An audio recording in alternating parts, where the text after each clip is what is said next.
BNP chairperson ও সাবেক প্রধানমন্ত্রী খালেদা জিয়া আর নেই। আজ মঙ্গলবার ভোর 6টায় রাজধানীর এভারকেয়ার হাসপাতালে চিকিৎসাধীন অবস্থায় তিনি মারা যান।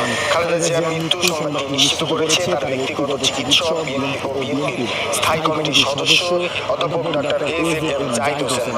বিএনপি চেয়ারপারসনের প্রেস উইং কর্মকর্তা শামসুদ্দিন দিদারের সই করা এক বার্তায় এ তথ্য জানানো হয়।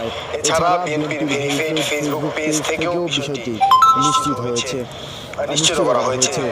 মৃত্যুর সময় হাসপাতালে খালেদা জিয়ার জ্যেষ্ঠ ছেলে ও বিএনপির ভারপ্রাপ্ত চেয়ারম্যান জনাব তারেক রহমান, ছেলের বউ ডক্টর জোবাইদা রহমান, নাতনি জাইমা রহমান ও ছোট ছেলের বউ শারমিন রহমানের স্মৃতি, ছোট ভাইয়ের শামীম ইস্কান্দার, ছোট ভাইয়ের স্ত্রী, বড় বোন সেলিনা ইসলাম সহ সকল আত্মীয় স্বজন, বিএনপি মহাসচিব মির্জা ফখরুল ইসলাম আলমগীর এবং খালেদা জিয়ার চিকিৎসায় গঠিত মেডিকেল বোর্ড